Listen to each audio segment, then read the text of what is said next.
Les arbres se balancent en le vent, les feuilles dansent sur le sol. La forêt est vivante, elle respire, elle est le cœur de nos lubies. Bonjour, bienvenue dans le bio de la semaine. Pour ceux qui se joignent à nous pour la première fois, je m'appelle Étienne. Ma chaîne YouTube s'appelle Les Lubies d'Étienne, qui est essentiellement ma vie autour de la maison, mes travaux, tout ça. De temps en temps, je vous amène sur mes chantiers aussi avec ma compagnie, Le Petit Forestier.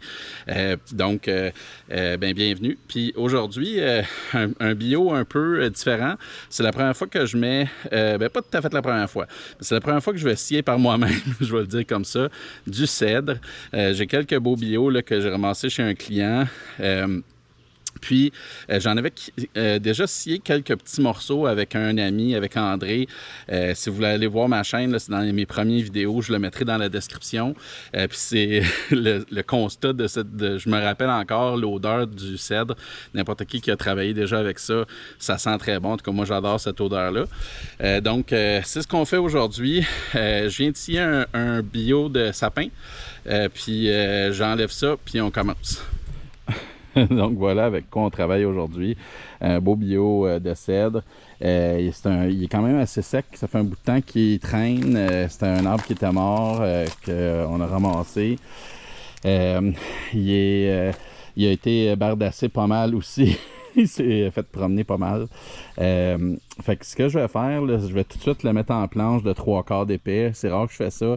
Mais pour le cèdre, c'est sûr que ça va servir en planche, soit pour faire un petit coffre pour mettre du linge, qui est tout le temps le fun parce que ça sent le cèdre, ça sent bon, ou des projets extérieurs, des tablettes, des choses comme ça parce que ça résiste bien à la pourriture. Donc c'est ça, on va y aller tout simplement en planche de 3/4 d'épais.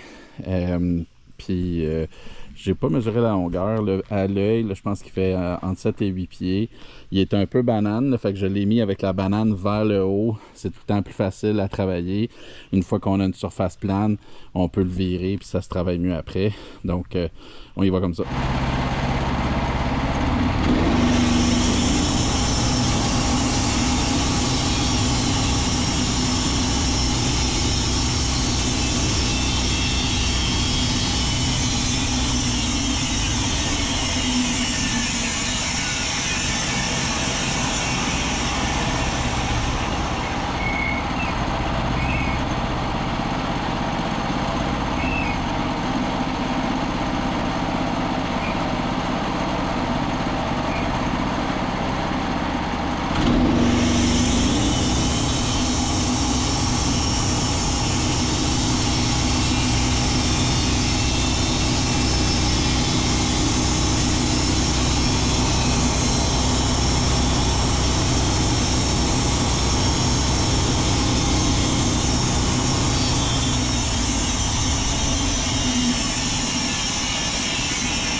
C'est très facile, on peut juste suivre l'échelle de 3/4.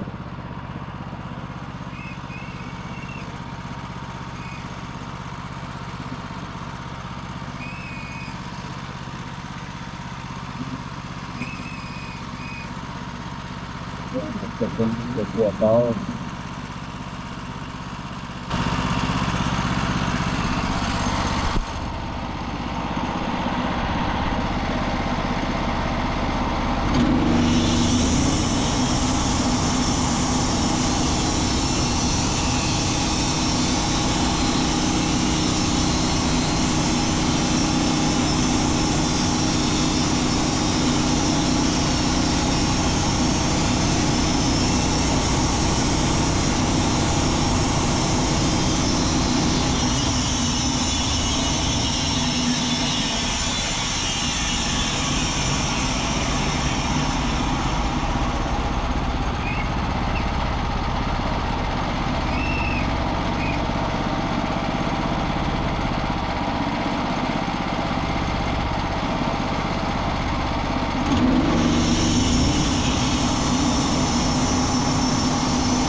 Si seulement le Scratch and Sniff YouTube existait. J'étais parti et dans ma tête, puis quand on filme, on porte pas tout le temps attention à ce qu'on fait. J'aurais pu le faire aussi plus traditionnel, c'est-à-dire enlever une croûte, le tourner à 90, enlever une croûte, puis déjà là, ça aurait été moins de délignage à faire à la fin pour enlever les bords, les croûtes, ça aurait été un peu plus facile. Tout de suite, dans le fond, standardiser une largeur, c'est plus facile d'arriver à des planches, mais on va y arriver comme ça. C'est juste un autre chemin qui est peut-être un petit peu moins efficace, mais qui va le faire quand même. Donc, je continue comme ça. Puis, la petite planchette, celle-là, je la garde. Je vais la recouper, puis ça va faire du super bon saumon fumé sur le barbecue.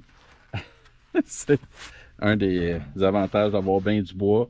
On fait tremper ça dans l'eau, on met le filet de saumon dessus, on met des épices à notre goût, on sac ça sur le barbecue, feu lent, jusqu'à temps que le poisson soit cuit. Fantastique, je vous le conseille.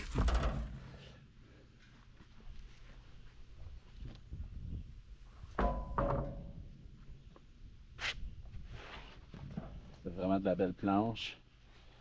J'ai hâte de voir si ça va résister, si elle va plier. Là, je vais vraiment essayer de l'empiler comme il faut pour être sûr qu'elle ne courbe pas, qu'elle reste bien droite. Peut-être que je devrais y aller à 1 pouce, mais on va s'essayer.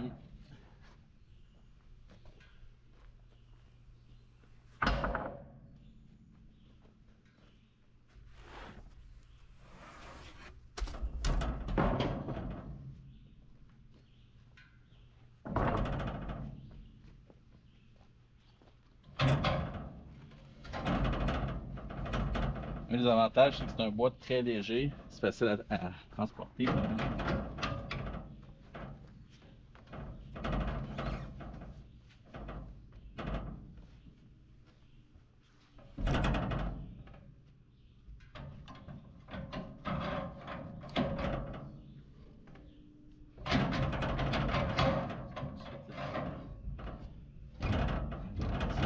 On va aller 3 pouces.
Fait que finalement, j'ai fait quelques autres planches comme ça.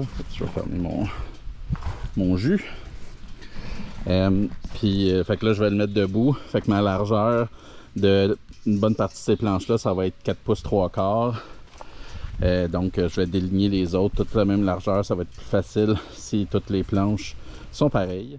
Je prends un peu moins de temps que d'habitude pour m'époustoufler sur le grain du bois, mais c'est quand même un beau bois. Le cèdre, c'est du bois très mou, hein. Fait que ça a une texture particulière. Le grain n'est pas laid du tout. C'est un beau couleur orange, quand même pas mal orangé. Une fois sec, ça grisonne orange aussi. Ça garde tout le temps des teintes de jaune, à mon œil en tout cas. Donc, quand même un beau bois. Comme je disais, là, très pratique, étant donné que ça résiste quand même bien à la pourriture. C'est étonnant. Il y a quand même des bébites dedans. C'est pas immunisé contre les insectes, mais ça a une bonne résistance. Donc, on continue. Étant donné que c'est un morceau qui se manipule bien parce que c'est super léger, j'ai décidé de le remettre tout de suite debout. Je vais y enlever une dernière croûte pour qu'il soit vraiment carré d'équerre. Comme ça va être plus facile m'en servir comme appui pour venir mettre les autres planches entre le coincé. Comme ça, je sais que je vais être bien appuyé, bien d'équerre. Fait que ça va faire de la planche plus régulière.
Fait que voilà, fait que là, mes planches sur le côté ont été délignées à la même largeur que celle-là. Donc la hauteur, c'est 4 3/4, là, qui est la même largeur que ça. Comme ça, je vais avoir toutes des planches identiques, ce qui va mieux se travailler. Donc je vais les enlever. Il y a des petites baguettes de cèdre.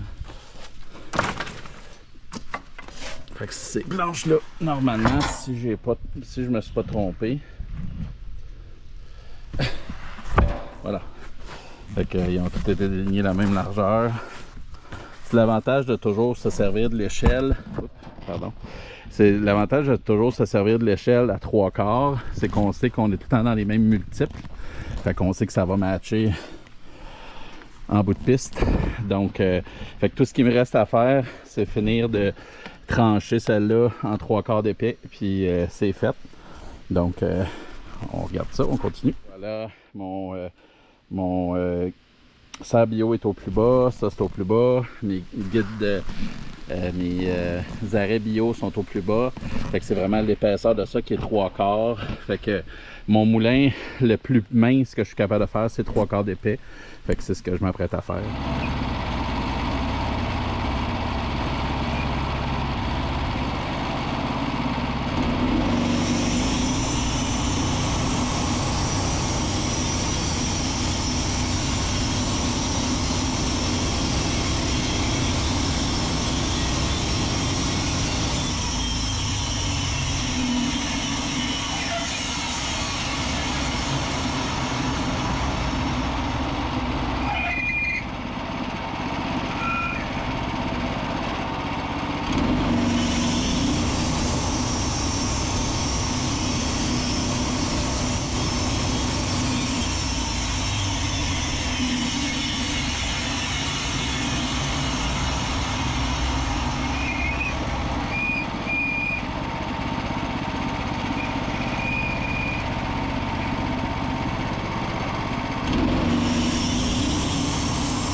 Donc voilà, vraiment agréable à scier. Ça sent bon, ça coupe comme dans du beurre. C'est mou. Donc voilà ce que ça donne. Donc 14 planches de 3/4 d'épais par 4 pouces et 3/4, presque 5 pouces. Donc je pense, comme je disais, je pense que c'est à peu près 8 pieds de long. Donc quand même de quoi faire des beaux projets. Puis 2 planches que j'ai pas délignées juste parce qu'il y avait plus de croûte. Je pensais pas être capable d'aller me chercher mon 4 pouces dedans, fait que je vais me les garder comme je disais celle-là pour la cuisson sur le barbecue. Donc voilà, donc j'espère que vous avez trouvé ça le fun. C'est rare que j'en coupe, c'est bien le fun, bien facile. Fait que là, il va me rester à y trouver une place pour qu'il sache bien puis droit. L'avantage que ce soit un peu plus étroit, c'est que ça va moins avoir tendance à courber que si je l'avais laissé plus à 5-6 pouces. Je ne sais pas si vous connaissez des règles à ça en termes d'épaisseur, largeur, qu'est-ce qui est bon là, pour empêcher là, les courbures. Si vous savez, mettez ça en commentaire de la vidéo. Puis merci d'avoir écouté. On se revoit dans un prochain bio de la semaine ou dans mes lubies.